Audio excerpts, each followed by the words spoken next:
I now call the city council regular meeting to order for Monday, June 1st, 2026 at 6:30 PM. All please rise for the Pledge of Allegiance. I pledge allegiance to the flag of the United States of America and to the republic for which it stands, one nation, under God, indivisible, with liberty and justice for all. Item number 3, roll call. Administrator Pofus. Councilmember Ball, Present. Councilmember Jensen, Present. Councilmember Maroney, Present. Councilmember Scott, Present. Mayor Rogenkamp. Present. Thank you. Moving on, item number 4, special presentations. 4A, we have a life-saving award that we're going to give out. I'm going to turn it over to Chief Sandell. Thank you, Mr. Mayor. On April 12th, at just after midnight, paramedic officer Dan Sathry was leaving Brainerd after a domestic violence transport. A CPR in progress call was given to officers near Officer Sathry's location. Officer Sathry responded to the call and arrived on scene at the same time as North Memorial Ambulance. A deputy had been performing CPR and 2 shocks were given with an AED. Officer Sathry began chest compressions until a 3rd shock was advised. After the 3rd shock, the patient was revived, and Officer Sathry assisted North Ambulance personnel with patient stabilization prior to transport. Excellent work, Dan. Would you please come forward? On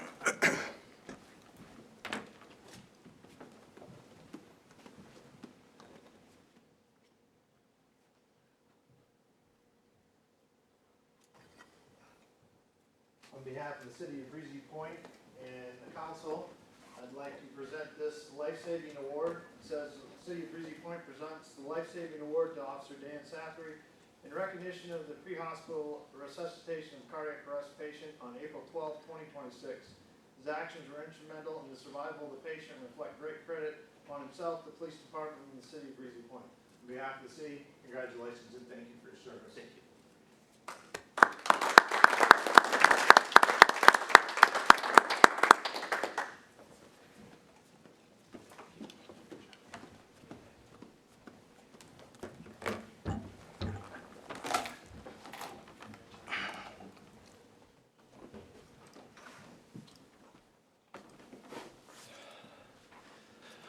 Thank you for that.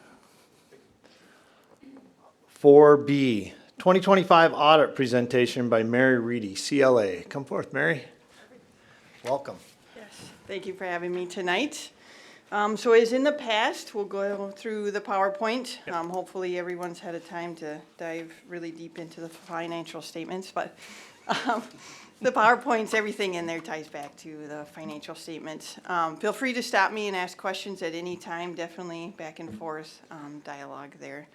So we'll get started here. So quick agenda, we'll go over the audit results, we'll go over some financial results, and then any key issue or summary items that came from the audit. So overall, the audit results issued an unmodified opinion, so clean, highest level of assurance that we can give. We did have 3 material weaknesses. These are very common in a city of your size, obviously. Segregation of duties, just not quite big enough to separate out everything. Internal control over the financial reporting process just means we draft the financial statements. We do give it to management to review. They review it, approve it, and then we issue after that. And then we did come in and help with some material audit adjustments, mostly just some year-end entries to help just clean stuff up. The information you're getting on a month-to-month basis is going to be accurate, right? We're just coming in, helping with some of the year-end entries there. Minnesota legal compliance, we test 7 areas, had no issues noted there. So we'll get into some of the financial results here. Government-wide revenues on the left and then government-wide expenses on the right. So this will include depreciation expense. It won't include principal and interest payments on bonds. Under revenues, you can see your biggest piece right here is 68% at property taxes. And then again, your intergovernmental is going to be really small, right? You just don't qualify for LGA like most cities do. So a little bit different look there. On the right, Streets and highways went down a little bit from last year, at 17%, it was 24 last year. And then general government went up 22% and it was at 16%. So just a little bit of a shift there. Capital outlay won't be on this one because those are capitalized into assets. So your depreciation is on this one. So then the next one, so governmental funds here, revenues on the left and then expenditures on the right. So you can see expenditures, huge part of that is capital outlay, right? The building you're sitting in. So unfortunately, it kind of skews this pie chart from last year. But again, your governmental funds, you're going to see your highest property taxes category there at 78%. So then year over year, we just like to do a comparison, 21 all the way to 25, where your revenues were in the past versus where they're at now.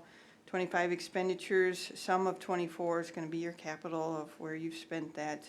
But revenue's pretty consistent from prior year, and then up slightly from the last three. Okay. So month of expenditures in general fund. So the state auditor likes to see about 5 months in there. You're so heavily dependent on taxes, right? 78%. You need fund balance to be able to pay bills until May, June when you get your settlements in. So you can see you're slightly above at 6 right now. Expenditures went down a little bit. Capital, general government, streets all decreased, offset with public safety increasing a little bit. And then fund balance, you can see pretty consistent from prior year. General fund revenues and expenditures then, when we do the comparison for just general fund, revenues went down a little bit from last year, and then expenditures also down from last year. Increase, that doesn't read right, does it? Increase in revenues mostly due to increase in taxes. I think my numbers are bad there. I will update those and get those back to you. Expenditures decreased due to lower capital outlay in the current year. And we did transfer, the city transferred out $527,000 that went to your revolving loan capital, or revolving fund capital, to keep fund balance in kind of line with your policy there. Transfers in of $5,000, so then ending fund balance of about $1.8 million there. Okay. Debt service fund, revenues and expenditures. Revenues did increase. You had to levy for the new bond payments, so you'll start seeing those payments come out. Expenditures did decrease due to the fiscal fees and bond issuance costs in the prior year that were charged to the debt service fund. So then fund balance of about $1.9 million there.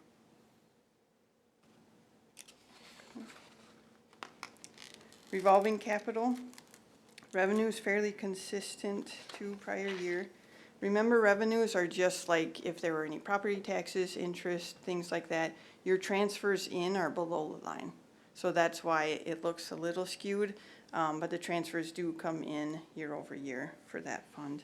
And then expenditures at 3.3, obviously due to the City Hall project. So that's where everything was ran through. The 527 came in this year, so ending fund balance of just shy of $1 million there for future capital projects. Okay.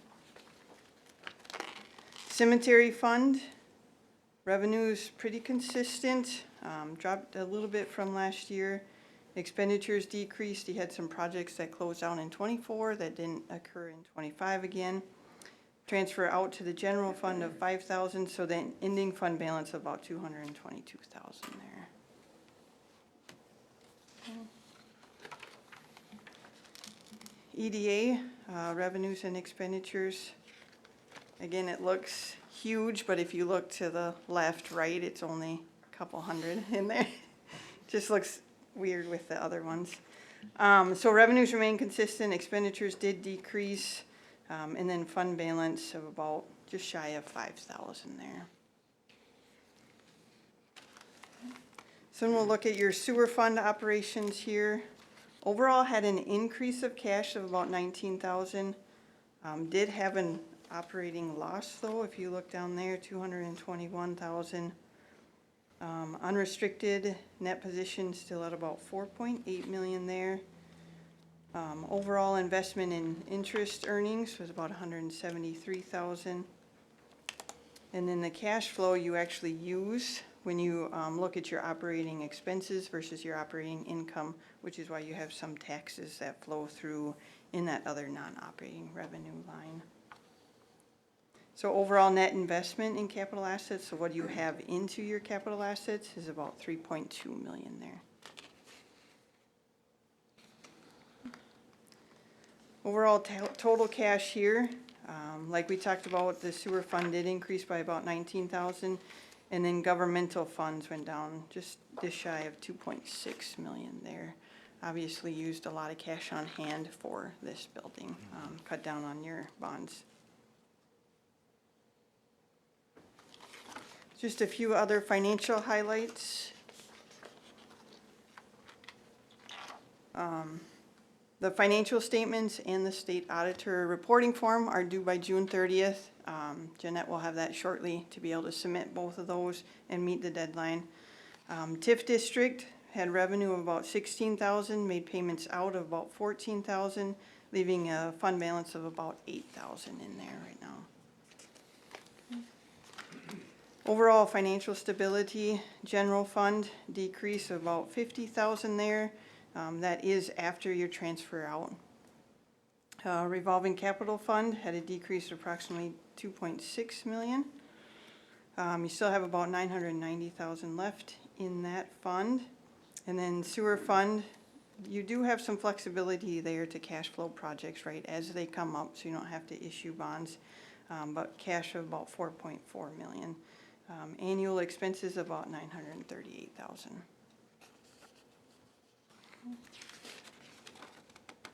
That was a brief overview. I didn't know any follow-up questions. Is there any questions from the council for Mary? I think it was pretty thorough and gave us the information we needed. So as always, thank you for the work that you did for us this year, putting it together. I know Jeanette spent a lot of time working on it too. She was like that when it was all done. So that's the usual thing for the year. But yeah, I don't know if there's not anything else. And no, thank you, Mary. Appreciate the presentation. Thank you. Thanks. All right, moving on. 4C, Master Parks Plan presentation by Jillian Reiner of Woodseth. Come forth, Jillian. Hi, everybody. Thanks for having me. So Jillian Reiner here with Seth Engineering. Thanks for having me tonight and for letting us do this park plan. It's been a fun process with the city, with our landscape architecture team at Woodseth. But so I don't know. I'm assuming nobody's really seen much of this yet, so hopefully it'll be kind of fun. But so really, we were hired here to kind of position the city of Breezy to align with the community vision and future funding opportunities. Oh, you got me there. Is that? Thank you. So just a quick overview. So the purpose really of our project was to develop a long-term vision for the park and recreation improvements. We looked at a big study area.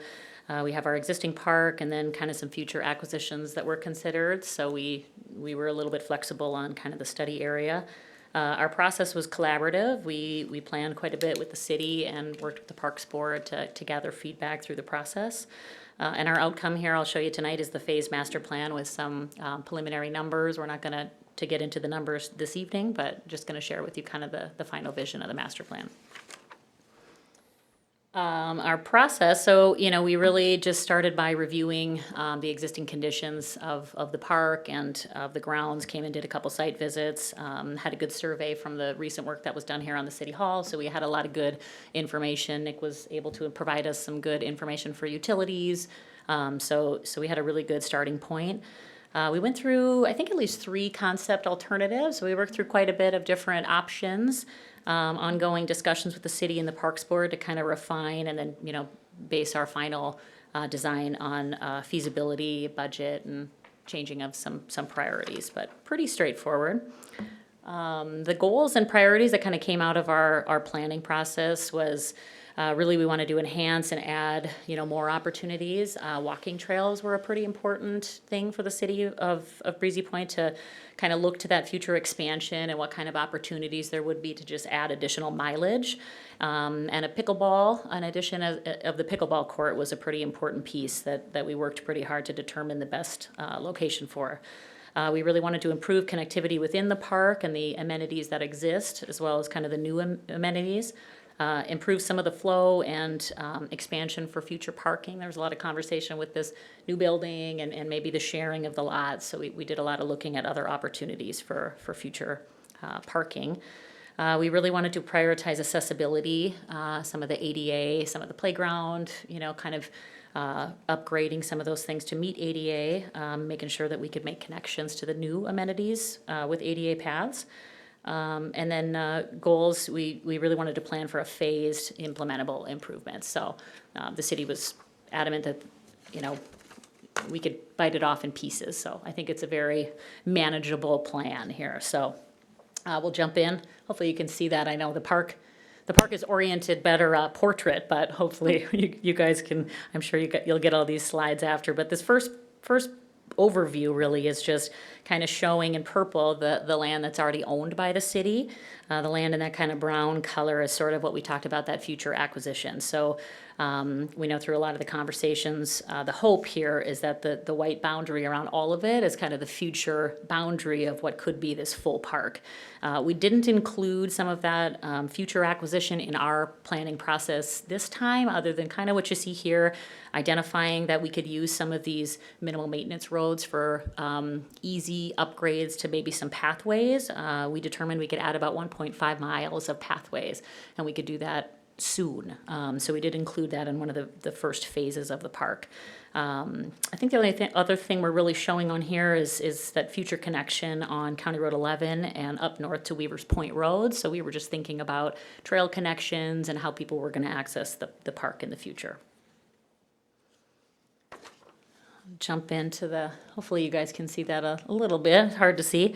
But this is ultimately the final plan that we landed on. All of the dots that you see in red up there are the first phase, what we identified for phase 1 improvements. The main parts of phase 1 include out to are we going north here? I was gonna say, no, we're kind of skewed, but out on Spruce Drive here. So we've sort of identified that we would locate a new parking area. That's one of the major maybe changes to sort of the layout of the park. So you'd actually be accessing this main parking area up North Drive and then coming in on Spruce Drive. The parking area that's shown there has about 43 spaces, and it's behind that existing maintenance building now.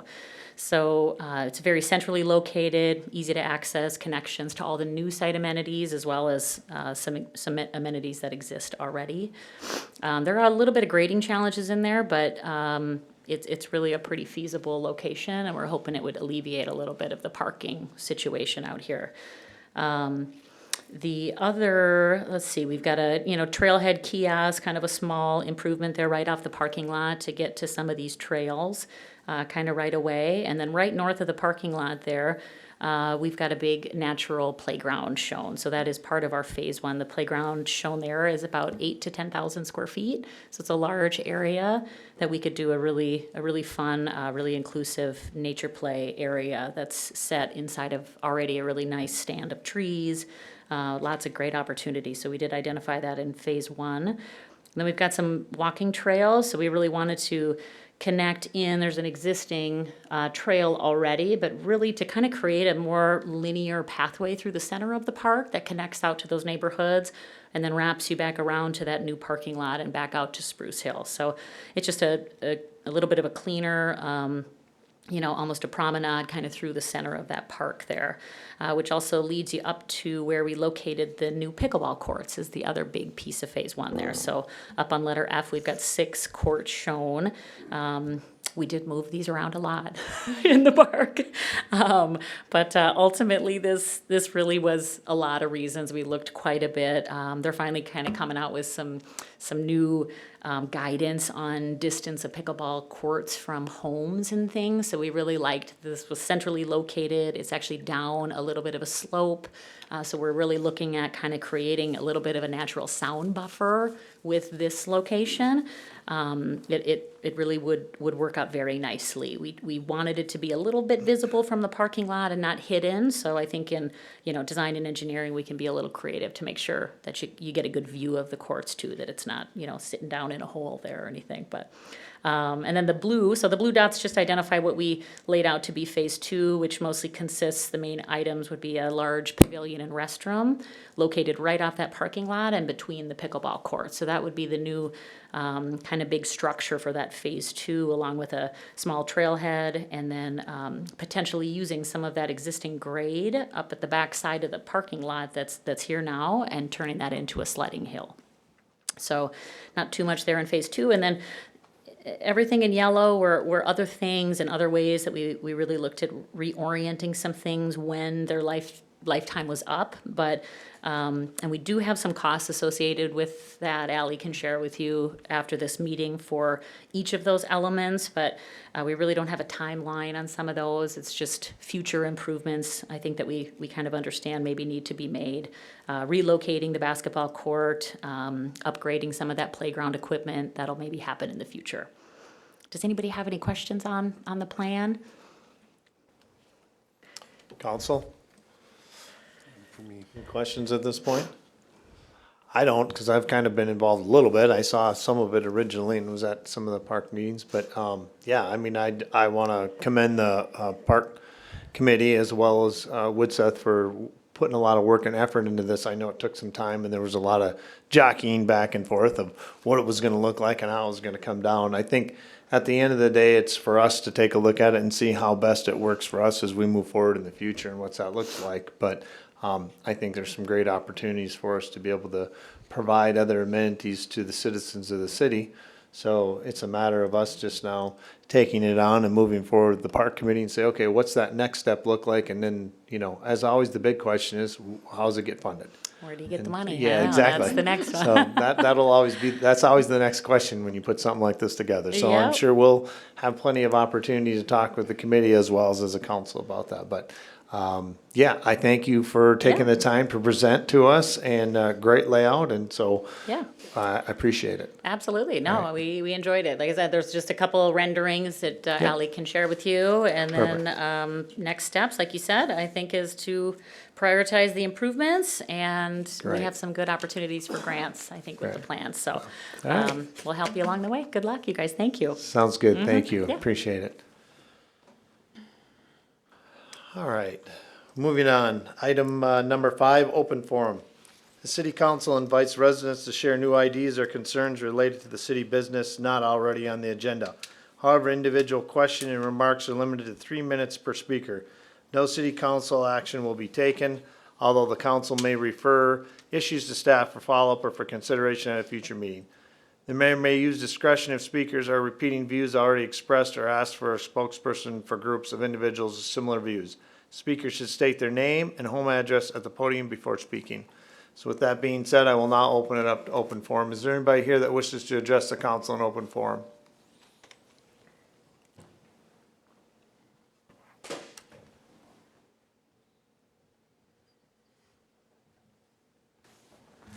Bill Toft, 31877 Greenstein Drive, Breezy Point, Minnesota. Thank you for letting me speak this evening. I'm here representing the Breezy Point Alliance. The Alliance is a tax watchdog. We have spoken out against a proposed community center with the Bushman Road project, the City Hall project, the $110,000 buyout of the previous administrator who left his handgun in a public bathroom, and of course, the disc golf course expansion, which we have still an ongoing issue with. So surprisingly, we recommend that you all give yourself a raise when you come up to that tonight. I know I'm not supposed to talk about it, but I think you need to get to at least what Cross Lake is paying. You guys have put up with a lot of heat. I know, because I've put some heat on you, but also in a position I've been in, I've had to file a police report, a police information report. I've been called despicable and shameful in public. And I know you guys have similar heat put on you, and we all try to respect the job that you guys do. I think you need to make more money. So that's our spin on that. I'm gonna be on a lot of different topics tonight. I'll get my 3 minutes in. Just an FYI, the interest rate today on a 10-year general obligation municipal bond, Minnesota, was 3.599. And I know you're gonna address that next month. Changing subjects again. According to the Minnesota and Kansas legislature, small communities that are losing population and have areas of development blight should consider low-income housing in Section 8. We do not have that set of circumstances here in Breezy Point.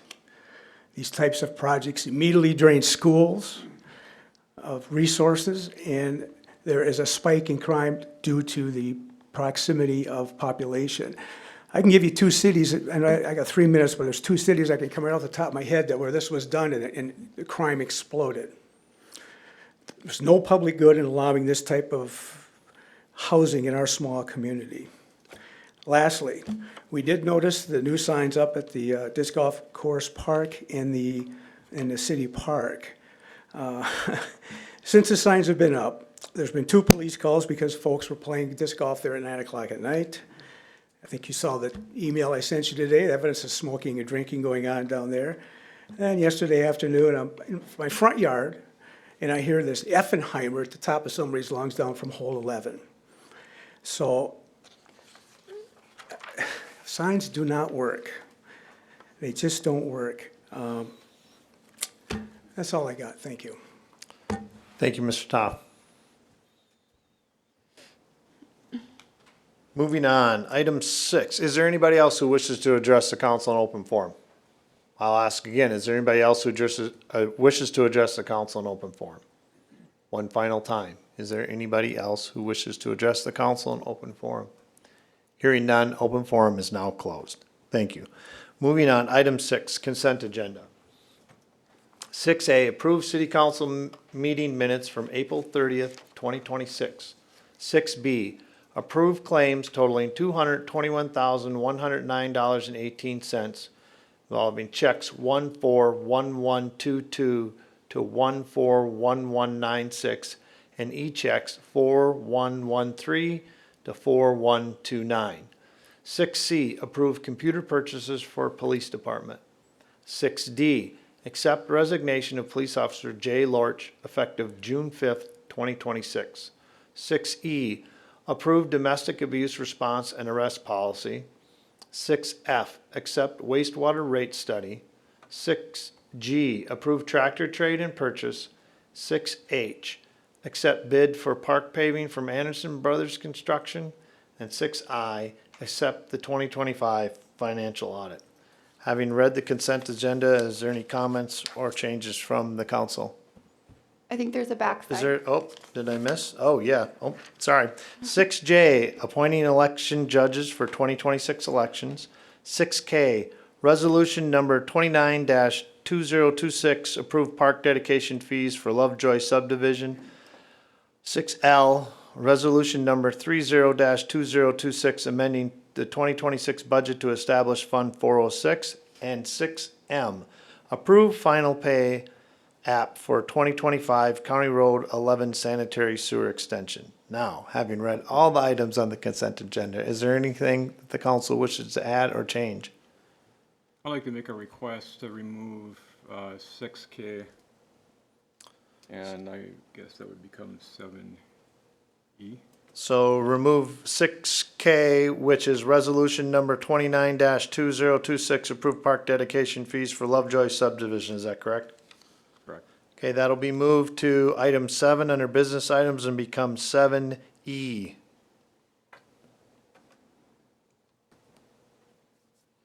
Any other changes by council? Hearing none, do I have a motion to approve with the change that's been made? So move. Do I have a motion from Councilmember Scott. Do I have a second? Second. Second from Councilmember Maroney. Any further discussion? Hearing none, all those in favor signify by saying aye. Aye. Opposed? Abstentions? Motion carries. Moving on to item 7, business items. 7A, Resolution number 31-26, providing for the issuance of sale of general obligation street reconstruction bonds and approving pre-sale report. Administrator Povus. Yes, thank you. Tonight we have the resolution in front of you here as well as the pre-sale bond report. We have Todd Hagan from Ellers Advisors to go over the report with you and answer any questions you may have. Thank you. Thank you, Mr. Hagan, for coming. Thank you, Ally. Thank you, council members. Nice to see you in person tonight. I've been on the screen. I had Rebecca here one time, so thanks for the easy drive too. Today, weather was great. Todd Hagan from Ellers and Associates out of Minneapolis, and we've got a pre-sale report for the council to just take a look at. Before we issue bonds, we have you go through kind of the terms and conditions of what the bond sale would look like. We've got an approximate amount here of 1.69 million street reconstruction plan bonds. It's approximate because there has been, I think, a little bit of a delay for the project bidding. I guess that's not going to really be maybe approved till August 3rd. So we're jumping the gun a little bit as far as the pre-sale report, but I'm here for some of that tax increment discussion anyway, so it's good to just kind of get up in front of you with this right now, kind of just show you the roadmap of what we're looking at. So the bond issue is a 10-year bond. Again, it's an approximate amount of 1.69 million. We know that is an estimated project cost of $3.69 million, and then we're taking off the LRIP grant, local road improvement project grant of 1.5 million, and then there's some township contribution of $580,000. So 1.69 would be the bond issue at this approximate amount. We have gone through the street reconstruction plan hearing process. November 3rd of 25, and then that all kind of settled out on December 3rd of 2025. So that was at that higher amount. So we've got plenty of room here, obviously, for this because the bond has actually gone down because of those other cash contributions, basically. I believe you settled on a 10-year bond issue is what we looked at. Yep. So that's fine. We would put a shorter prepayment call feature on this as well in 2034. Just able to do that. Typically, that's a 9-year lockout on prepayment without penalty at some point. So 2034 is probably as soon as we can push that to get that being callable at any time without penalty. I believe you have a double A rating with Standard & Poor's. We would go in for another bond rating, a new one, hopefully to maintain that AA+.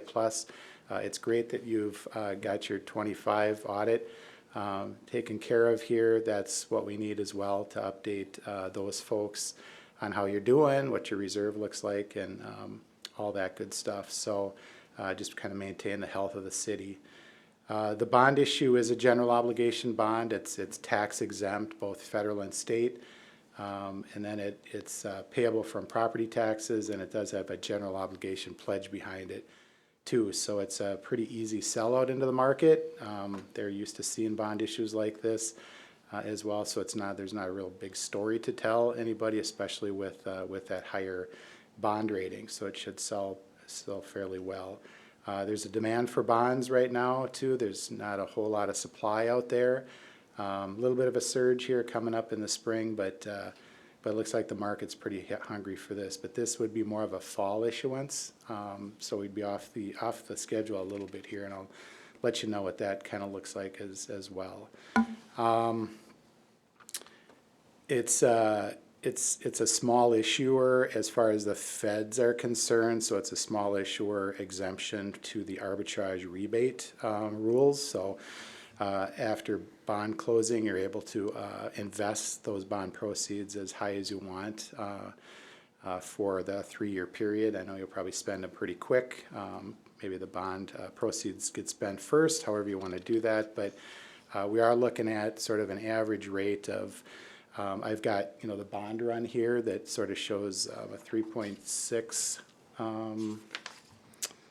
7% average coupon. That's just average interest rate. It's another name for interest rate. I've got that inflated by 50 basis points, like 0.5%, right? So we're hoping to kind of get under the 3.5% mark on a 10-year bond. So again, large block sizes for the principal amount. That's over $100,000 a piece on the principal payments. And again, that should be really attractive for bond purchasers out there.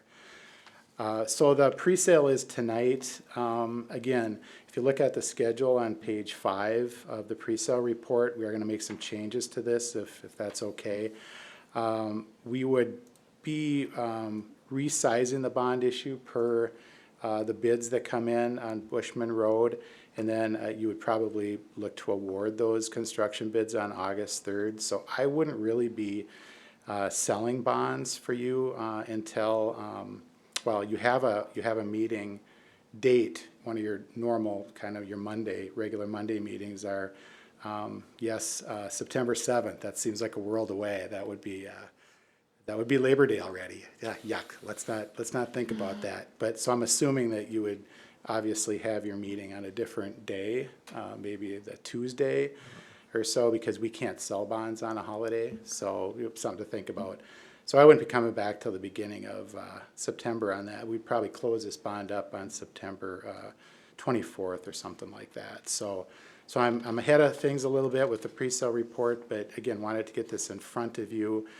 There is a resolution that's attached in your packets that does have a July 6th sale date. So if I could modify that to say after that, or another date set by city staff, which would probably be September 7th or something like that. I just want some flexibility there, and also asking the council for some flexibility on the movement of the bond amount as well too, based on the bids. So that's what I've got on the bond issue for you folks. If you have any questions, I yield to the council right now. If you guys have any questions. Any questions from council for Mr. Hagan on his presentation? Pretty straightforward, I think. Yeah, All right. thanks. Just want Okay. to stay ahead of the curve here. All So. right, great. No, we appreciate you doing that. That's good. Yeah.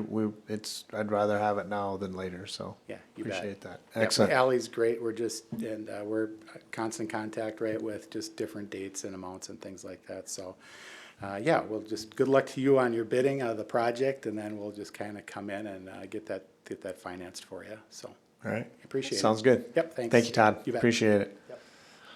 All right, so we do have a resolution here providing for the issuance and sale of general obligation street and reconstruction bonds and approving the pre-sale report. So I think the resolution reads with the July 3rd date, and he's asking for us to amend that resolution Yeah. to reflect that there's some flexibility there. Yes, so we received the update from WSB on Friday after the packet was out. So the resolution to be signed will say, or date determined by city staff, which will allow for that flexibility. So having heard that, that would be a change to resolution. Do I have a motion to approve the resolution? So moved. I have a motion from Councilmember Jensen. Do I have a second? I'll second. I have a second from Councilmember Ball. Is there any further discussion on the resolution? Hearing none. All those in favor signify by saying aye. Aye. Opposed? Abstentions? Aye. Motion carries.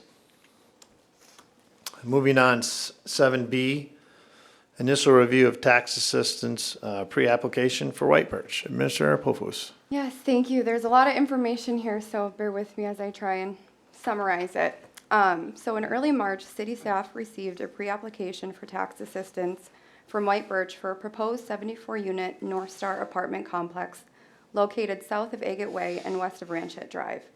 At this stage in the process, the council should conduct a preliminary review of the request, and if favorable direction is provided, staff would direct the applicant to complete a formal application for future consideration. Additionally, staff is requesting the council provide preliminary direction on the type of tax assistance preferred. If the council chooses to not advance the request, the application will not move forward. However, the developer may still proceed through the planning commission process independently.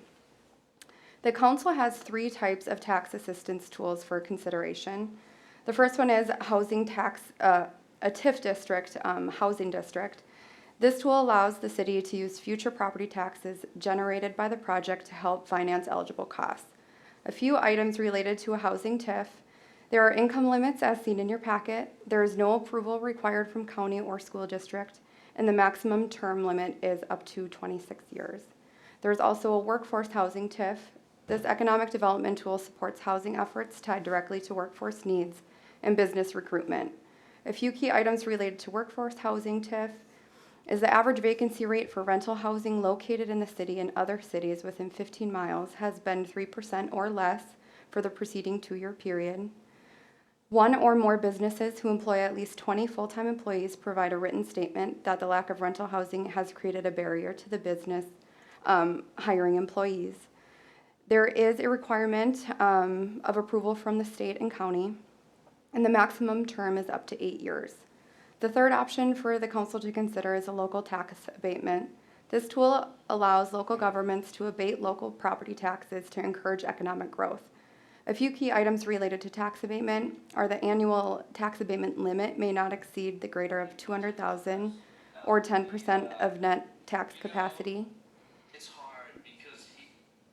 County and school district participation requires separate approval, and the maximum term is up to 15 years. I imagine most of your questions tonight will be answered by the developer or the advisor. However, the most important consideration from a staff level includes our wastewater infrastructure. Per the wastewater facilities study performed last year, it is estimated that we will need to begin planning for the expansion in 2030 for construction by 2032. The trigger for this expansion is approximately 80 ERUs. With this proposed development, it is likely the planning for expansion would need to be sooner than 2030. Additionally, the accelerated timing may require an earlier investment and additional financing. If the expansion were to be completed by 2030, it is unlikely that the city could pay cash for the expansion, and we would have to explore funding options.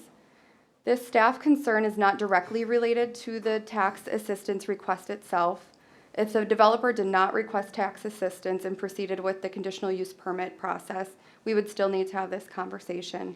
We just thought it was important to inform the council that our strategy for the sewer expansion may need to be adjusted as the development moves forward. Should we proceed with tax assistance, the applicant would also go through the conditional use permitting process. At that time, the Planning Commission would hold a public hearing to help determine if the development will impact the character of the area, conform with the comprehensive plan, is consistent with existing neighborhoods, identify traffic implications, determine environmental limitations, and additional items. Tonight, we have the developer here to run through their requests and proposed development. Additionally, we have Todd Hagan here as well to answer the council's questions as it relates to TIF. By the end of the discussion tonight, we ask the council to determine whether they want to advance the proposal to the formal application stage, and if so, indicate the preferred form of tax assistance. So with that, I can hand it over to the applicant. Thank you. Please do so. Yes. Mr. Spizo and Corey.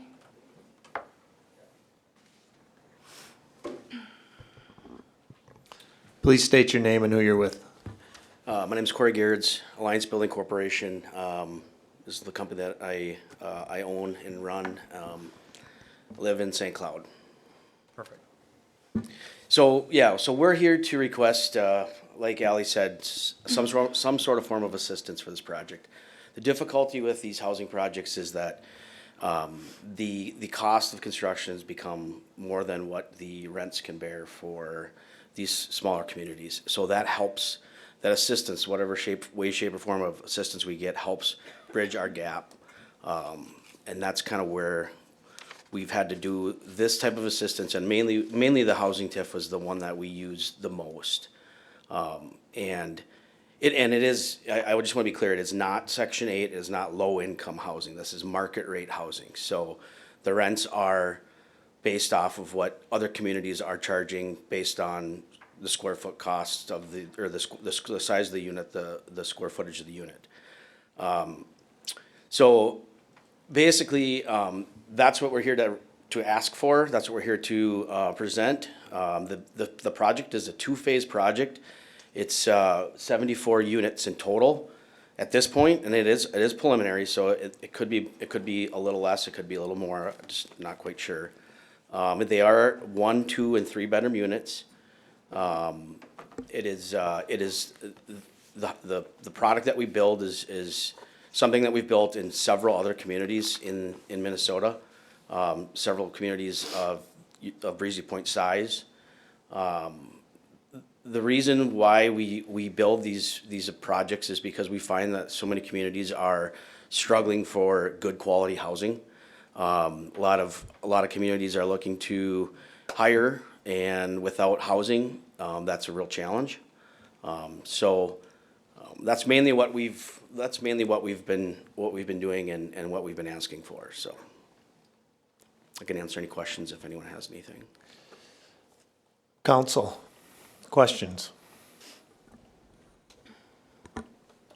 Has there been any, I guess, like market analysis within this area, specifically within the community, as to understanding what the need is for rental housing of this type? You know, I'm not sure. I don't know if there has been a market study done or how recent has been done. I mean, maybe you would have a better idea, Ally? I have no idea, to be honest. I do know in the comp plan, it was identified that this housing would be needed in the future. That's not a market study, but just a data point. Well, if memory serves me correctly, we also had Tyler Glenn here with Bladek also expressing the desire, the needs for our community as a whole for that type of housing as well. You did. Yep. They might have that study per se more readily available than, I can inquire. that'd be great. And I would just add one more thing here. The development that we have is, like I said, it was two-phase project. The reason why we do two-phase is because number one, what we found when we build in communities, every community has seems to have its own need for what type. So the first phase housing is I believe it's 38 units. And we use our general mix of 1-bedroom, 2-bedroom, and 3-bedroom units. What's happened so many times before is we found that a community might have a stronger need for more 1-bedroom units or more 2-bedroom units. So in that second phase, that allows us to adjust for the community's needs. So that question comes up a lot, why we do it in phases. So.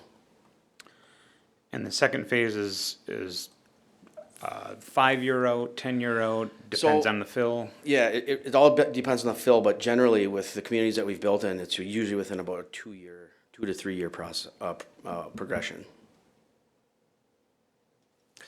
When you say other communities, could you give us specific examples of communities where you've built these? Yeah, Staples,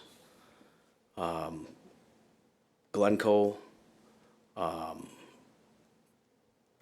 Sauk Center, Avon, Montevideo,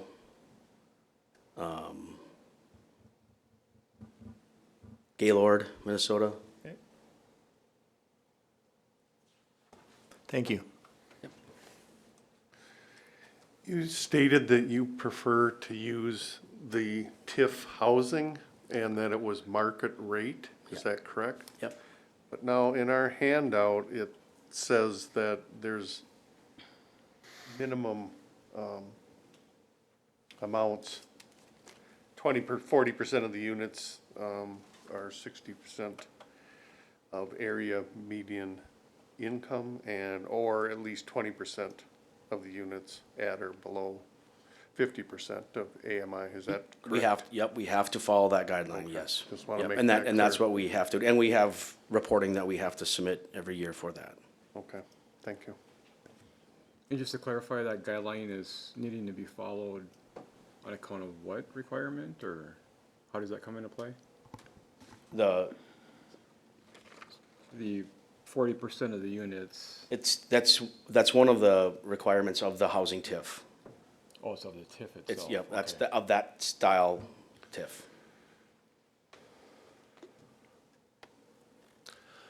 Other questions from council? So I just want to build off that conversation. So Mr. Jensen, you're referring to the Ellers handout that we had. No, this No. was just the memo. Okay. So we did have something handed out by Ellers. I can speak on that. So it does show like a one bedroom at a 50% median income. That rate would be 937 is what we have for an example here. Yeah. That's the lowest it can go, or that's the highest it can go.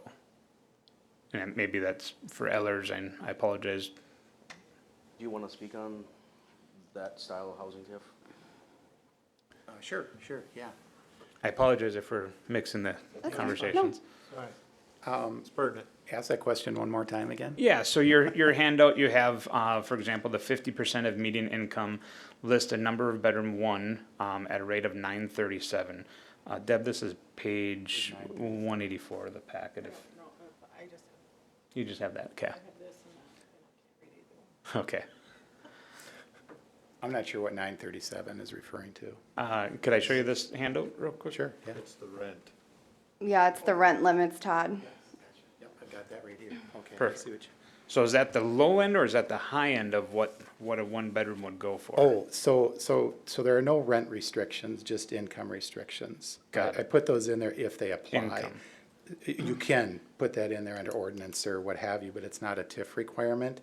It's just income restrictions. So if you look at this 50%, 60% for 1, 2, 3, 4 persons, you get an idea of what that, what those 20% at 50 or 40% at 60 might, need to earn, right? Yep, The threshold for that. okay. So that's what I show the developer just to see too if they can meet that, meet that requirement, and sounds like they can.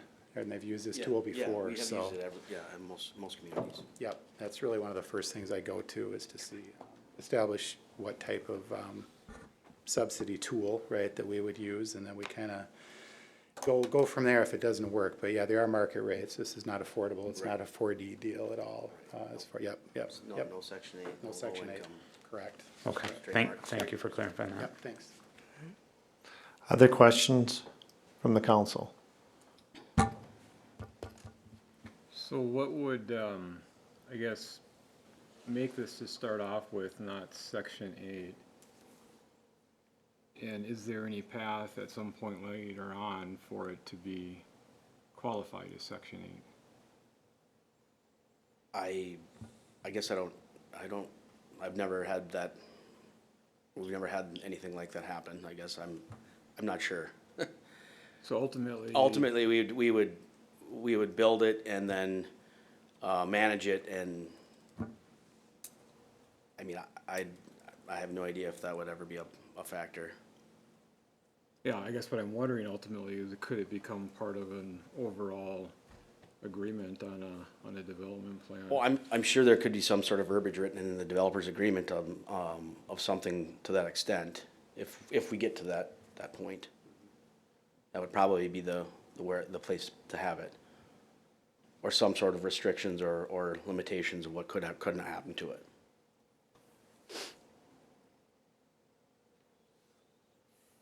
Other questions?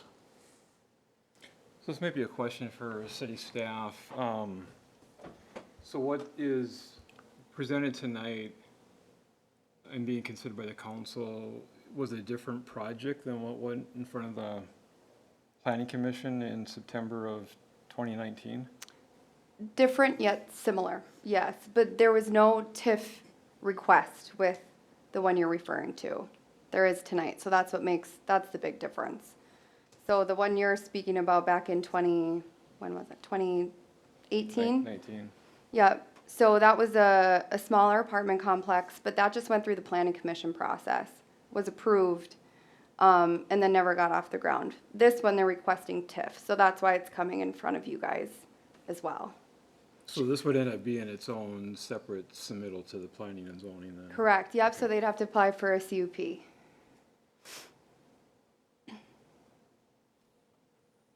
Other questions?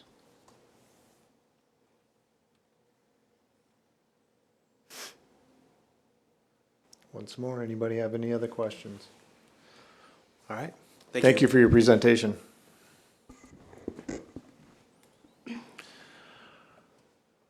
All right. So what the staff is asking for us as a council to do is determine if we're going to move forward. And if so, which option are we going to pick to move forward with? As far as them submitting an official application, if I'm reading what Yes, you've or what do you requested. feel more, we can also refine that, but Sure. if there's any you just don't want, if there's one that you Yep. feel more comfortable with, just a general direction for us, Got it. yeah. I just wanted to make sure I got all of what you were asking right. Yep. So council, what's the pleasure of the council? What direction do we see this moving in, or do we even want to move forward with it? Any comments or thoughts? A couple, on the pre-application, there was a traffic study. The recommendations were made, of several items that would need to be implemented, which, is, in Crow Wing County would have to approve. There was a recommendation for a roundabout, which the city, having 2 access points, would be, quite expensive. I think that if this moves forward, Rob Hall from Crow Wing County needs to be involved. If I remember from sitting on the committee for County Road 11 and Eagle View traffic study, that 2030, I think County Road 11 is up for improvement. Don't quote me on that, but it is down the road. But with the changes of the traffic on County Road 11 since COVID, and hence why the school traffic study was ordered, there's a lot to consider. They're getting around about the cost outweighed the benefit, so they're gonna redo the turn lanes. So I think at some point, if it does move forward, they need to be involved quickly. And then the second is the TIF memo for the wastewater infrastructure. In the consent agenda was the approval of the wastewater, study, rate study. Yep. Finance committee recommendation at the time, and it's not, implemented yet, was No. increasing, through, what was it, 2034? Yes. At 10%, Yep. and then it'll be inflation, but that gives the city the ability to pay cash. There is no bonding. Correct. If the project goes forward, right now we're at, 1,000 connections. So there's a possibility that the city's gonna have to finance between 1 and 2 million. How do you split that up all of a sudden now across 1,000? That's a significant amount of money. Yeah, no, I don't disagree. And that's a significant contribution in and of itself from the city. So that staff, I believe, again, if it moves forward, needs to do a deeper dive. And what are the numbers? What does that mean Right. for the people, whether it's business or residential? What's the cost? We know what it will be per the finance committee's recommendation and the Eller study, and it's well within, comparable rates with the communities around us, so. Those Alright. are a couple concerns. Perfect. Thank you, Councilmember Jensen, for that. Anybody else? Quick question point would be, the last TIF project we utilized was for, The ice arena. Oh, clinic, ice arena. okay, I was like, Yeah, wow, I sorry, really clinic. thought the clinic had a TIF project. Sorry. So, I look at this and I know we're talking about the road study, and I think those are all great key points. And however, if the TIF wasn't in front of us, this would be going right in front of the planning and zoning again, just as it did before. It wouldn't actually, it's a conditional use permit. So what we're really just talking about is, are we going to utilize a tool for a finance mechanism? And so while all those other items will have to come forward through the planning and zoning, get through all the red tape and make sure everything's Crossed, I'm looking at this as what's the project gonna do for the community, and I see good things for the community. It does put a strain on resources though. So there is that give and take of where that goes. As of today, I think what the real ask is which direction. I'm more leaning down towards the kind of accomplishing what the developer's asking for, is us to consider the housing development. Again, we're not committing to doing that, but I think if we led staff and the developer to kind of work towards that goal, that's where my mind was kind of leading, in compared to the workforce housing or tax abatement or nothing at all. I'm kind of leaning towards the housing development to have us continue staff to work with the developer on if that's something that we want to continue on. Right, and that's number one. Yes. So you're looking at option one as the one that you would be most in favor of moving forward with in that regard, is what you were saying. Okay, thank you. Other comments or thoughts from council? Did Ellers happen to look at outside of the TIF, what abatement might do, in assistance for the project?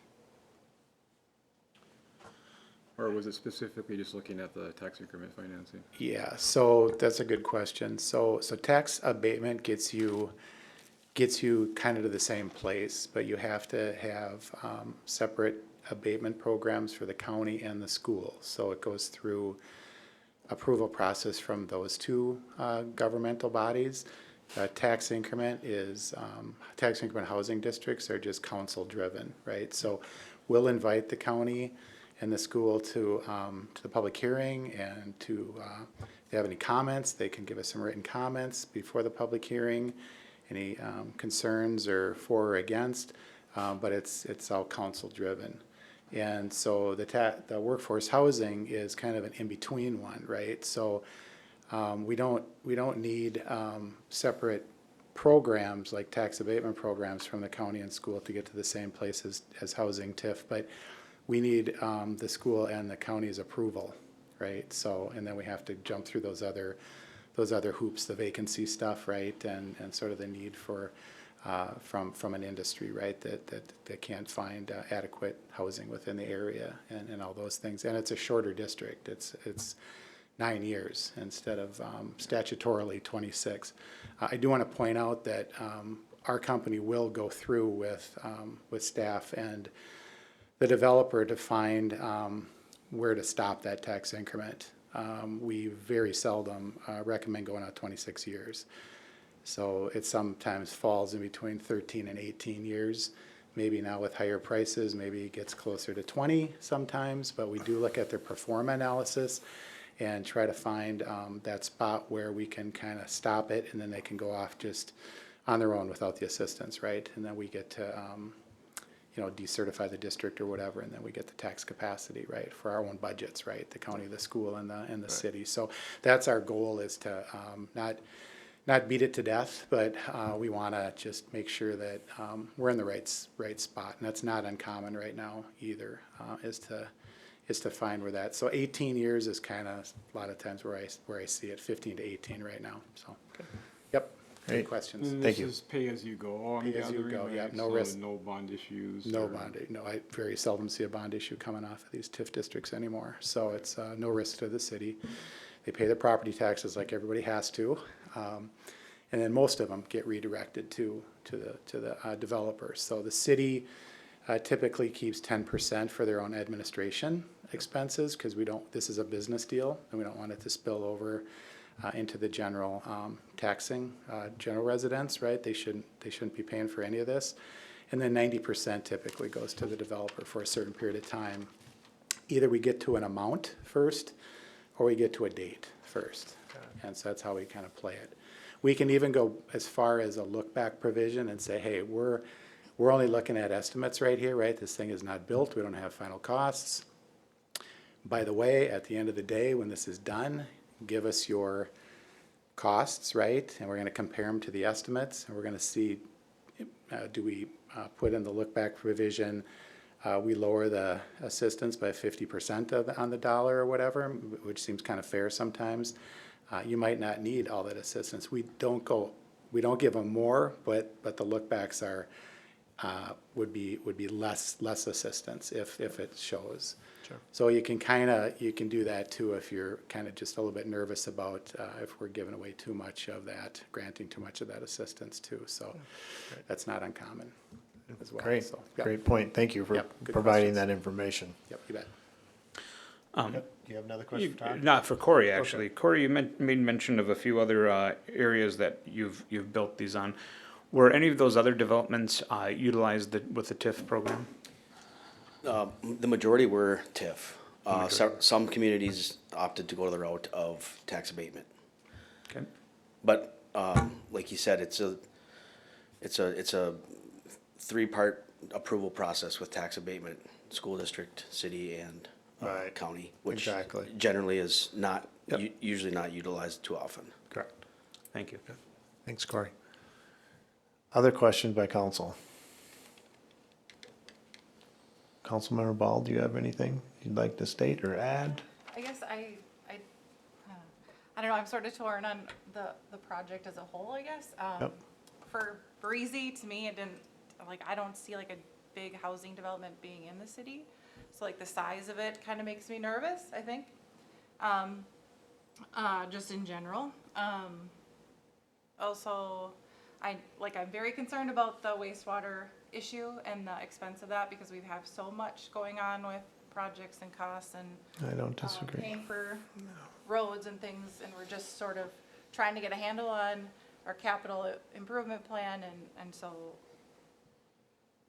you know, doing a TIF along with the infrastructure needs is a concern of mine. And then you mentioned the roundabout, which the one they've been talking about is the one by the school. They also said that intersection by the North Star restaurant is Correct. failing. Yeah, that would be the But one. that one is not really planned in any immediate time to be updated either. And if there's all this traffic going in and out of that same area, just a little bit down from the school, I mean, that's definitely a concern too, so.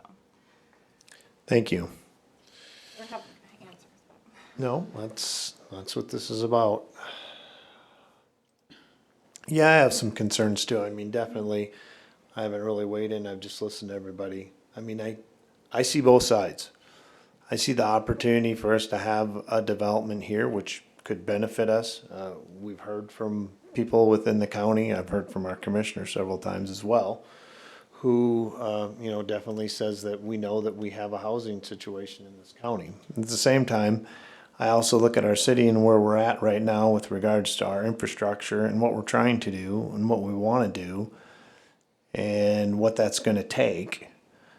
And pairing the two together, how's that look? And are we ready for that? And I think I think that speaks to Councilmember Ball's concern a little bit too. So there's, it's,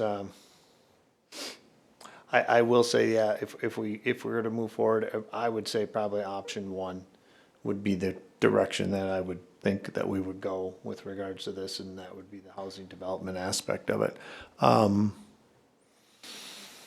So I guess it's one of those things that we just have to think about if we move forward. It's an application process. It doesn't mean that we're committed to it. Okay, so that's something for the council to realize too. So if we do say move forward, at the end of the day, it still has to be approved.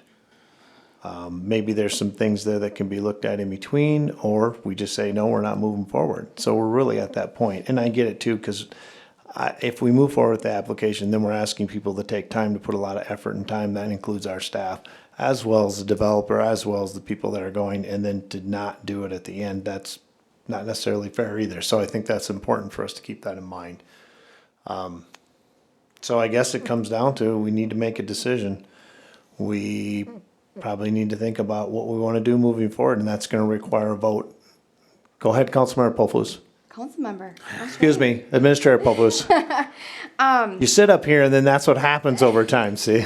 I'm getting that there's two major point of concerns, the traffic concern and the sewer concern. Yeah. What we could do is we could get some more solidified sewer numbers if that really is what's hinging it for you guys. At the next meeting, I can speak to Rob Howell of the county and at least provide the information for you. Obviously, that would likely delay their formal application. But that's an option to you guys as well. If that's a key piece of information that this decision hinges on. I don't know if it is, but, or we can do the formal application process and that's a part of it as well. I would So. prefer that information be provided to council to help in the decision-making. To what everybody else has said, I mean, Bladick said we need housing, the Mayor Rogan camps, the commissioners, you know, He's it's, talked to me more than once.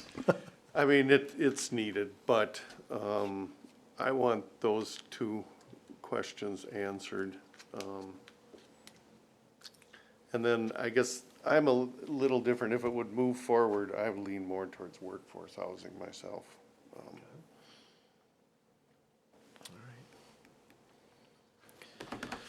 All right, well, I hear a little bit that maybe we could put this off and table it and allow that information to come back to share it. It might give us time as a council to think on it some more to ourselves. Now that we have the information in front of us, we've had the presentations, we've had some of the information that the council have brought up too, because we don't know those questions from each other until they happen here in this meeting. So, do we have to, what's the council thinking? Councilmember Ball, would you be more comfortable with more information before moving forward? Yeah, definitely that would help my decision. Okay. Yeah. Okay. Councilmember Scott? Yes? More information? Table it? I mean, the information's gonna come, I guess whether we gather it now, before formally coming out and supporting the project, or, you know, if we take the time to gather it as part of our decision and overall consideration. So, I guess I'm on board and fine with where the majority of the council is at on this. I wanna just mention, as I think, Councilmember Maroney already mentioned, this is a project to me that the council should be seriously considering supporting. I mean, if you go to the comprehensive plan, you know, it speaks to the need for more housing.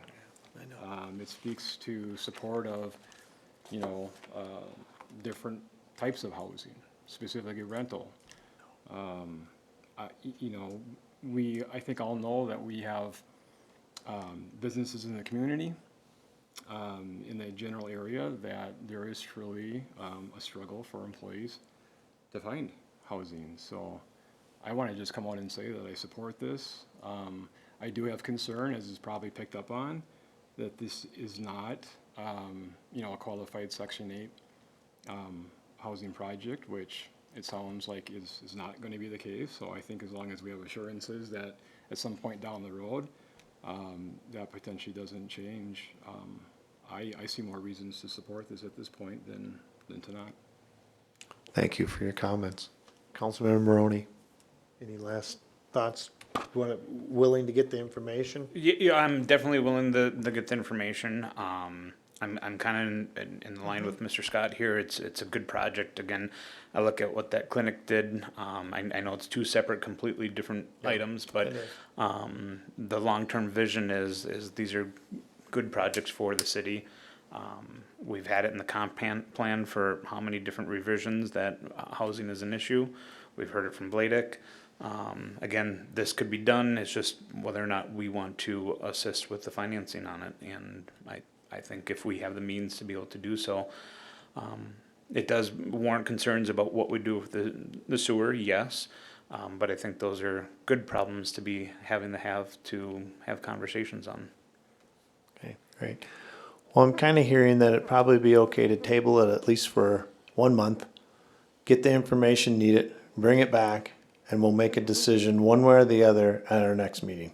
So is there any other information you want me to gather while we're here Yeah, now to present? no, that's a good question. So Okay. I don't know if the council has any other, but now's the time, council. If you have any other pieces that you want Administrator Pulfus to gather, this is the time to give it to her so she can do it. I'll check into that market study too. Okay. With Bladick. All right. I would love to know, and you can use the developer in this case, on the previous ones that they mentioned, reaching out to those communities that have done it. What do they see? Did they have any sewer issues? Any other pros or cons that came out of those projects?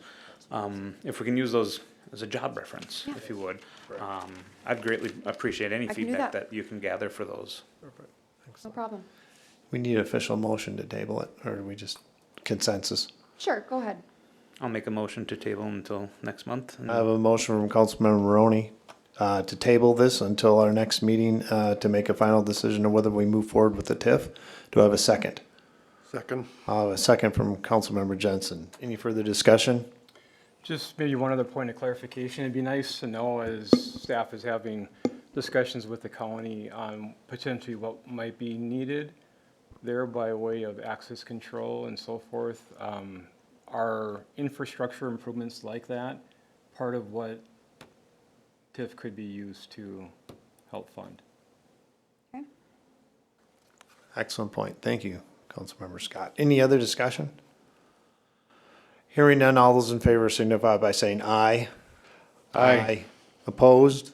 Abstentions? The motion carries. All right, so we've got a month. We'll be back in a month. We'll make a final decision. Thank you for your presentations tonight. All right, moving on. 7C, Council and Commissioner Pay. Administrator Polfus. Yes, thank you. So at the strategic planning session and on several other occasions, the council had mentioned wanting to have a discussion about the pay to ensuring that your pay aligns with what other communities are paying their mayor and council members.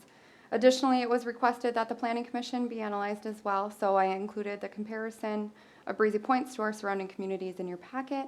If directed to make an adjustment to council pay, that would come back as an ordinance amendment by the end of the year. If directed to make an adjustment for the planning commissioner pay, that would come back as a resolution to be implemented whenever approved.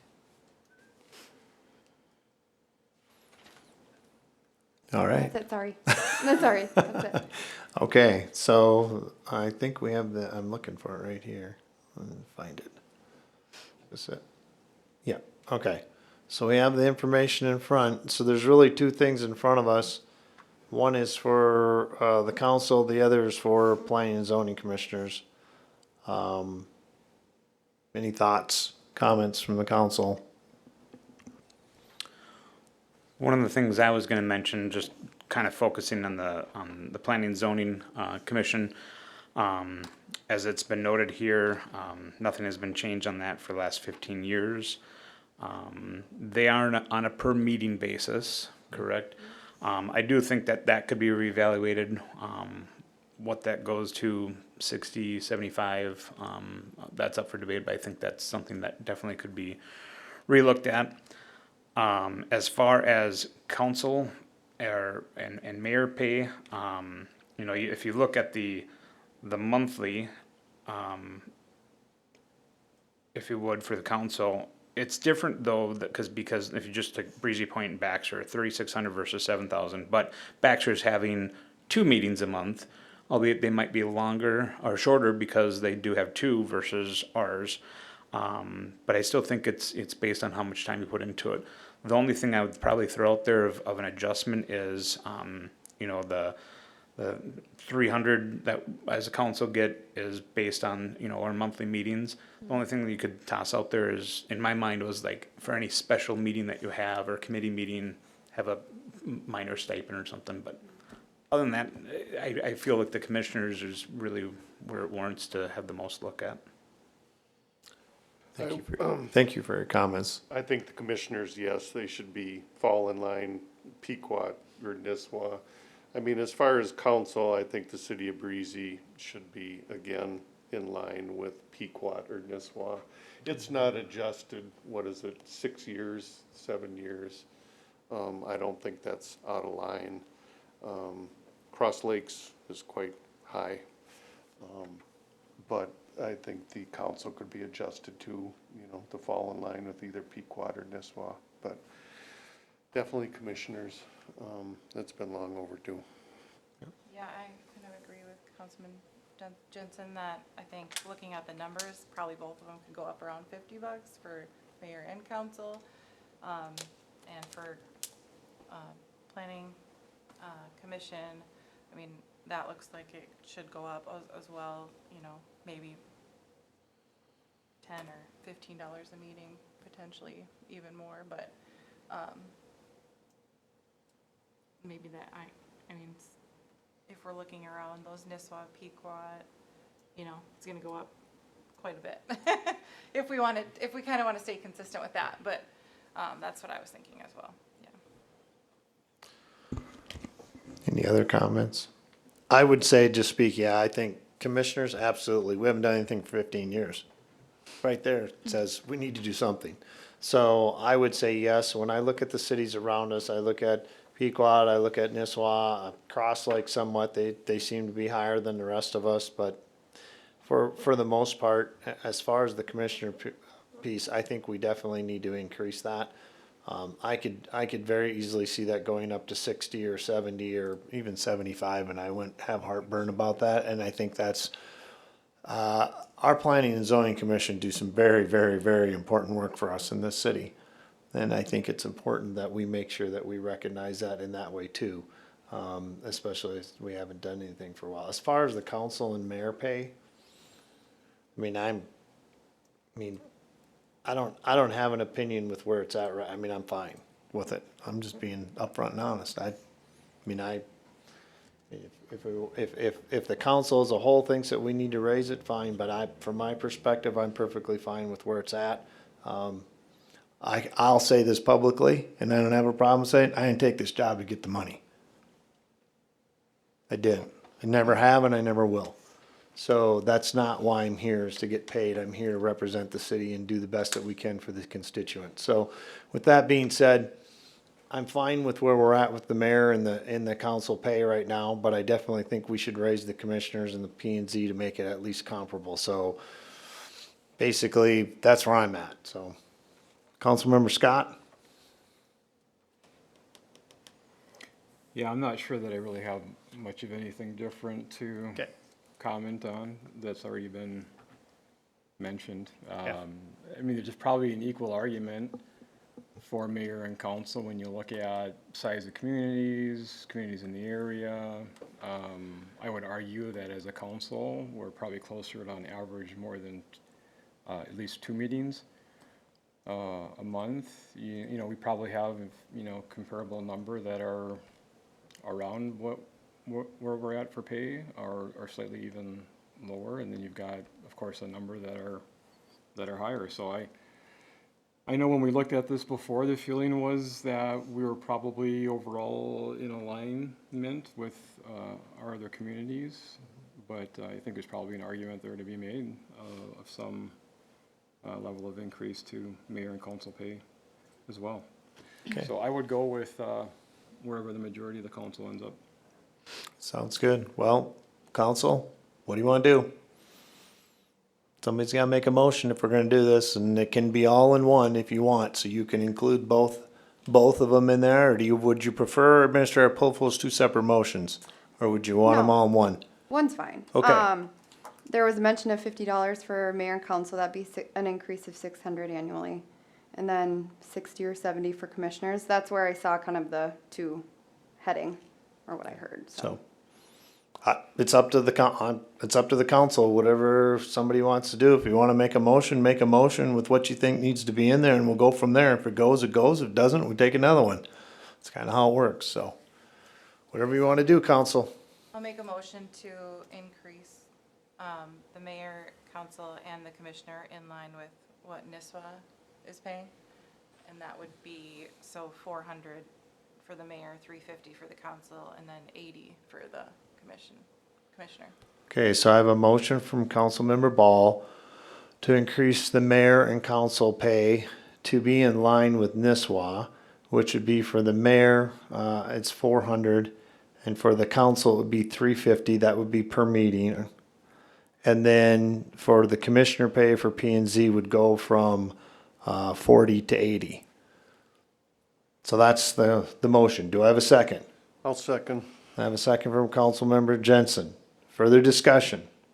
Just a point of clarification, I recognize that the pay is identified as per meeting.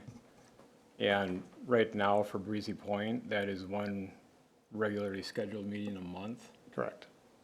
I just want to clarify that are we saying the amounts would be per meeting, so that if we did have two, as an example, meetings a month? Or are we saying that it still goes off of the fact that we have currently one regularly scheduled council meeting a month?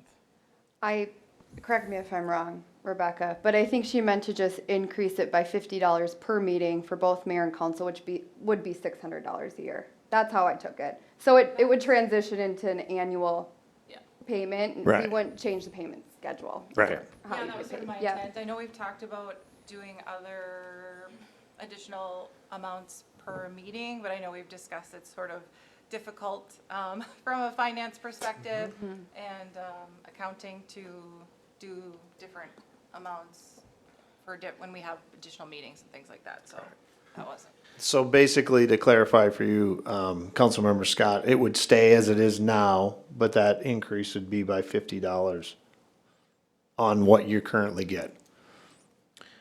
Right. Thank you. And that's clarified for mayor and council, but commissioners, planning and zoning, is that That's per meeting. that is a per But they don't meeting? have special. They don't have special. No. Majority of them, okay, Yep. That would be per meeting, yes. That's how it's termed. perfect, okay. Any other further discussion? Hearing none, all those in favor signify by saying aye. Aye. Opposed? Abstentions? The motion carries. Thank you. 7D, approve submitted plans for sewer metering project and authorize solicitation of quotes. Nick, you're on. We got to you finally. Good evening, council. Woodseth was authorized to complete these plans and specs for the installation of 2 magnetic flow meters on the influent lines to the treatment facility. This was a recommendation in the executive summary of the wastewater treatment facility plan that we completed. In front of you are the plans and specs, and there's a rough cost estimate as well. Since the cost estimate is below the $175,000 threshold for required public bidding, we are proposing to solicit quotes for this project.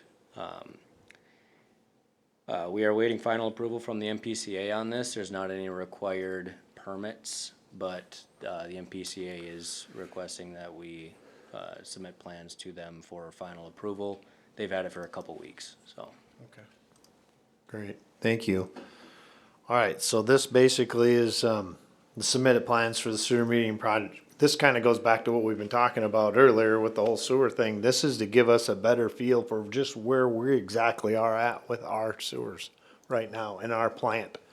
And that came out of that study of, hey, let's do this so that we can get a really good hardline data on where we're at. So I think this is great. I'm glad we're doing this. So, basically, are there any questions for Nick? Yeah, just one question. So the study, this metering work, is this all part of a application that the city has submitted in some way, like even an application of notice of potential sewer treatment expansion project? Or am I thinking of something entirely? I would assume what you're thinking of is probably getting on the IUP, like a funding list. Is that, so when we completed the facility study and the executive summary, the recommendation was to not submit that application at that time. We didn't see the need to be on the list with the current influence we were seeing, but the data that we had wasn't concrete enough to make a extremely strong decision on that. So the recommendation was to gather more data. Okay.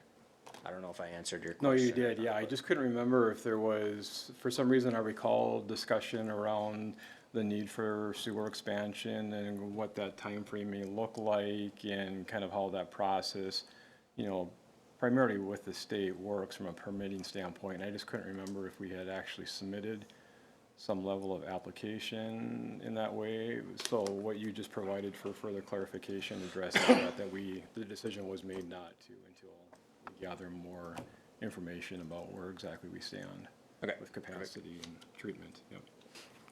Thank you. Any other questions for Nick? Hearing none, do I have a motion to approve the submitted plans for sewer metering project and authorize solicitation of quotes? So moved. Second? I have a first from Councilmember Jensen and a second from Councilmember Maroney. Any further discussion? Hearing none, all those in favor signify by saying aye. Aye. Opposed? Abstentions? The motion carries. All right, now we're to 7E, which is resolution number 29-2026, approved park dedication fees for Lovejoy subdivision, and I'll pass back over to Councilmember Scott as he asked to have this pulled. Yeah, and I did in part because it's been a while since this matter was in front of the council, and I think we all recall that this is in part what led to further review and evaluation of our park dedication policies and exactly how the dedication fee was to determine to be the amount and how it would apply. I just wanted to have a chance for further discussion with the council on, my understanding is that this was a 10-acre parcel, part of a previous subdivision of a much larger tract of land. So we arguably have a residential unit already established there, and they're wanting to split it into 2 5-acre parcels.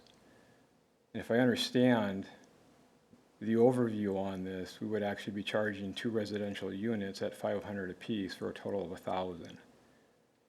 And what I'm wondering is that actually a fee of $500 because they're creating 1 additional unit?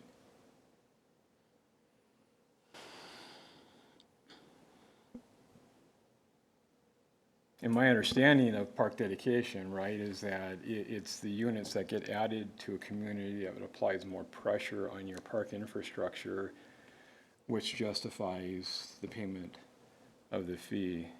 And again, I was looking at this like, well, there's already 1 residential unit there when the 10-acre parcel was established. They're really only creating the 1 additional unit. So are we looking at a $500 fee as opposed to $1,000? Commissioner Pofus? Unfortunately, your guys' ordinance isn't terribly clear, whether it's the net increase in units or total units. So I would defer to the council's whatever discussions you had at that time. We did discuss it at the finance committee, but we didn't go into depth about. But when staff presented this to us, it was 2 times. I mean, when the Yes. initial, Yep, that's so how it was presented. Jerry and I went back to listen to the discussions that the council had at that time. And for specific, because this ordinance was kind of tipped by the Lovejoys in their request. And the $1,000 was what was discussed at that time. Whether that is what was intended, I don't know. So it was presented as the total units, which is 2. That's not to say you can't do 1 unit. Council?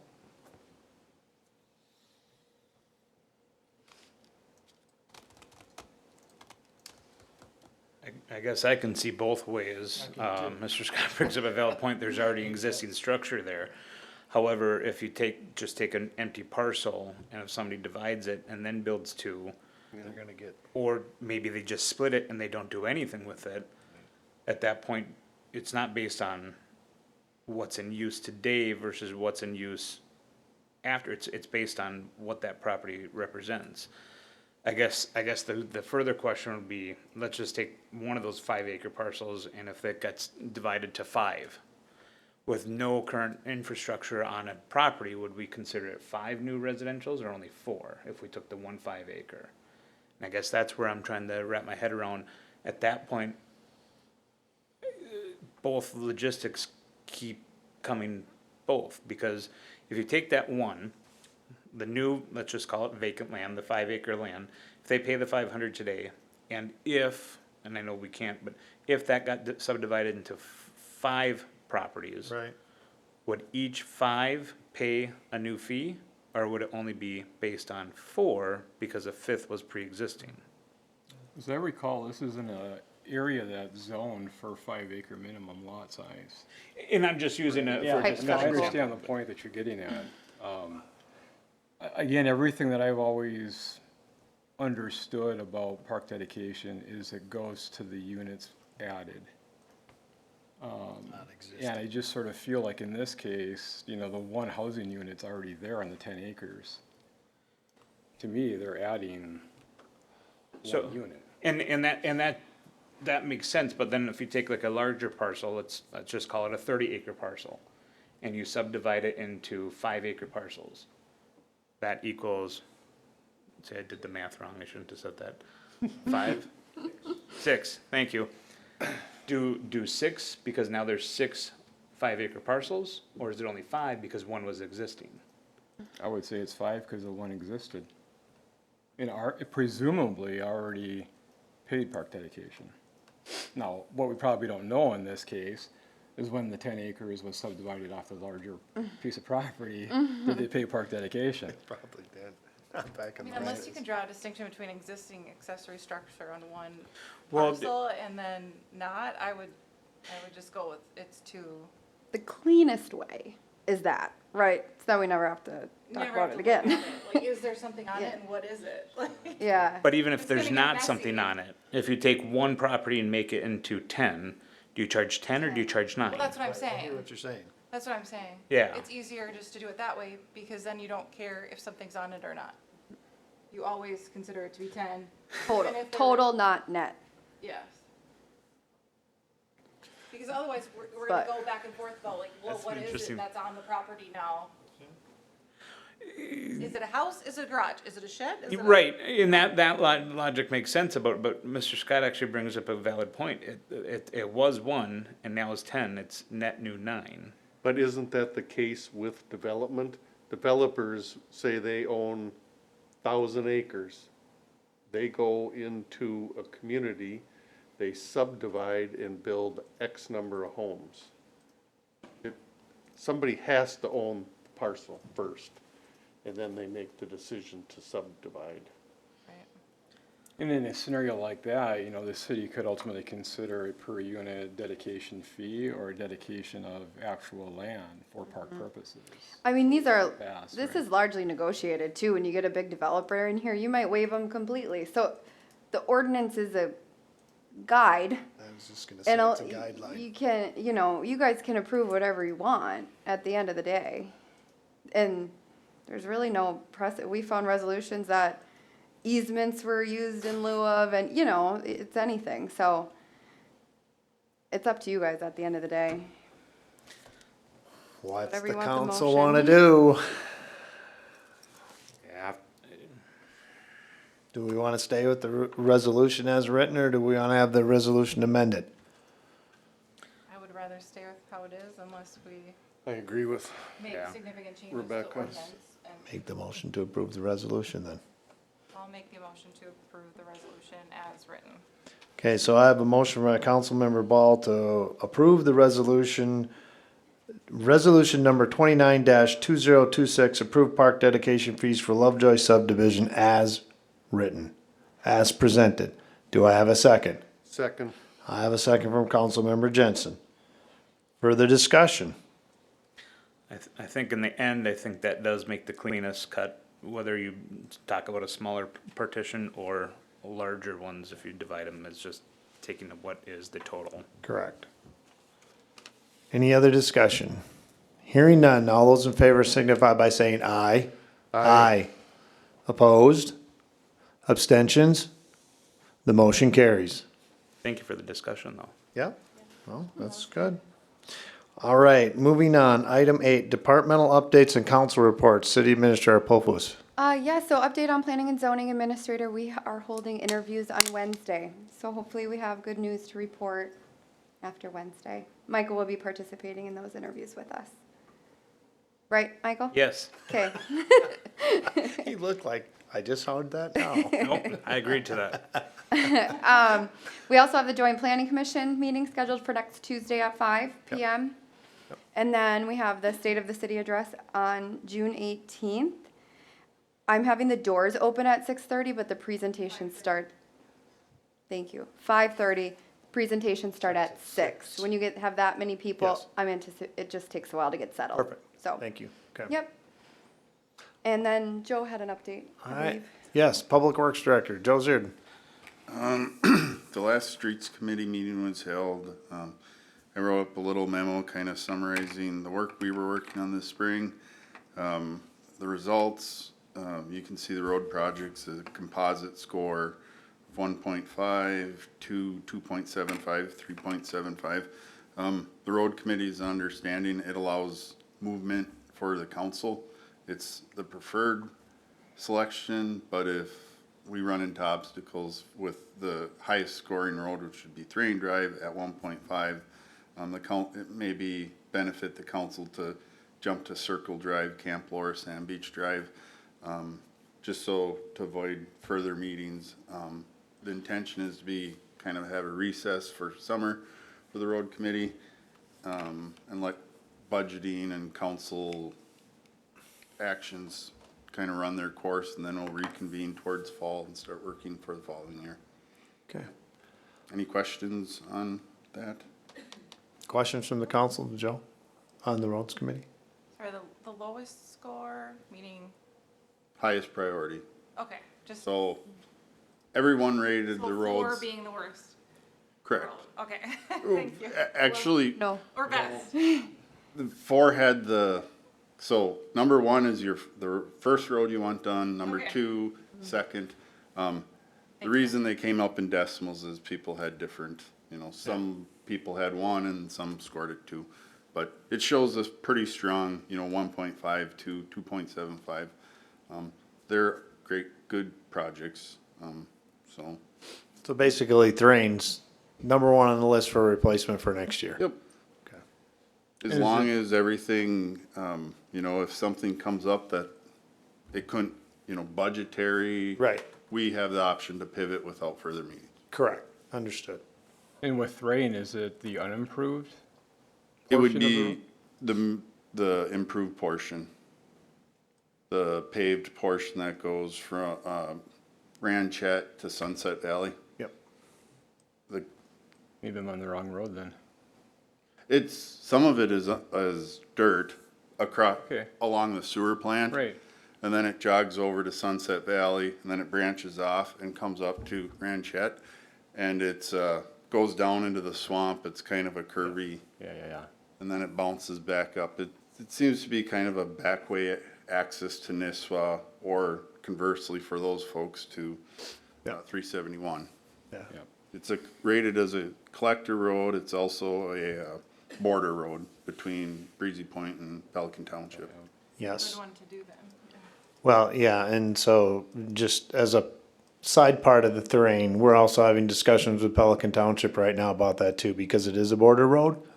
So there'll be more discussions with them moving forward with regards to what that looks like and how that works with Cost sharing. yes, cost sharing. We have a meeting coming up in late June with the Pelican Lake Township Board Chair. So we'll be discussing that with them at that time, so. All right, any other questions for Joe? All right, thank you, Joe, for the presentation, appreciate it. All right, so let's see, what else we got on here? Probably whip through ours. Anything from Personnel Committee? Other than, you guys are having the interviews? Yeah, I know, they've been doing interviews and, those are continuing, so thank you, Michael, for being able to join those, coming up. And then nothing for fire board. No, not at this point. I think our next one's coming up in July, I believe. Okay. I'll mention for the Personnel Committee as we had in our consent agenda, Officer Lorch has tendered his resignation. He's moving over to the school, which I think is, the school's gonna have a great asset over there. So I'll It's still just, sad. I'll say it now, I thank, Mr. Lurch for, all of his years of service here. We're gonna miss him here, but, excited to see him in his new role over at the school with young kids over there, and I know they'll love him over there, so. So with that, we have also posted for, another officer role as well. Excellent. Thank you for bringing that up. Yeah, I echo that. They're gonna get a great person, but I'm sad to see him go. So, yeah, definitely. Thank him for all his years of dedication and service to the city. It'll be missed. Okay, moving on. Streets Committee, we kind of had the update. Anything from Cemetery Commission? Yeah, basically the cemetery commission meeting focused, on the butterfly release. Yes. July 18th, so, working out the logistics on that. Excellent. Other than that, you know, officer, elect a new chair. Okay.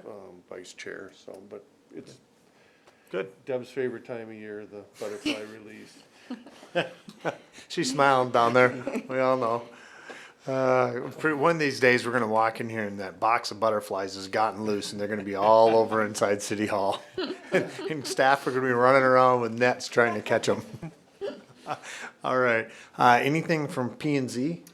I wasn't able to attend, it was a pretty Okay. light agenda with, Okay. one commission. Sounds good. Park and Recs, I didn't attend, we just had the master plan tonight, but that was about it at this point. And then Finance Committee did meet, and we kind of ran over stuff primarily with the sewer and what that looks like with as far as the planning, and kind of looking at what that would look like, and then also thinking about, the fee increase as a part of that. So we looked at a process of where we'd set that fee and then there'd be an increase over a course of time and years based on a flat percentage, moving forward. So definitely looking at that. And then we talked, of course, about the budgeting process, which is gonna crank up here. So we'll be working on that as well. And yeah, nothing on Fireboard. Like I said, next one, July, I believe, coming up. And nothing to report new on some of the stuff that we're working on with them at this point, but hopefully we'll have an update soon on that, so. Mr. Mayor, if I could, during the sewer rate study, I know we've published a potential 6 to 10% increase till 2034, I think it was. Yes. What I didn't see in there was, do we have any comparables that we could gather from other communities and what they charge for sewer? Reason being is if anybody reads through that packet and sees sewer rates of going up to potentially, I think the highest was 150 by 2034, is what does that look like? Where do we rate as compared to what our monthly is? And just having that information for residents, so. Yep, we could definitely do that. We've got all that information already. If I may, I think the time to do that would be the fee schedule when you guys actually approve it, just so we're not putting out Yeah. information. But yes, we pull comparables at the finance committee. I think the fee schedule time is a good time to do that. Perfect. Usually in like October, November. Okay, thank you. No, that's a good point, but we have all that information. Yeah, That's exactly, actually the yeah. basis we use to determine the increases. Okay. So, We're well below. we are. If you saw them, you'd be like, oh my gosh. All right, so let's see, I think, looking at that, do I have any other updates? Let's see, got that. We have a cash investments report from Jeanette, that's informational, so please make sure everybody look that over. Thank you, Jeanette, for putting that together for us, it's always very informative. We also have a police department, report, which I'm happy to see that our calls are down quite a bit from last May, so that's a positive thing. I like that, so, yeah, thank you for the reports. I know I always appreciate getting them because it helps me if I have constituents come to me and ask me questions or question like, why do we have the number of police officers we have in this city? Well, I can tell you why we have those. Or where's our cash investments at? I can tell them, well, here's where we're at. So I do appreciate those reports from staff. Thank you. All right, so having no other items on the agenda, I will now call for a motion to adjourn. So move. I have a motion from Councilmember Maroney. Do I have a second? Second. Second from Councilmember Scott. All those in favor signify by saying aye. Aye. Opposed? Abstentions? Motion carries. Meeting is adjourned 8:18 PM.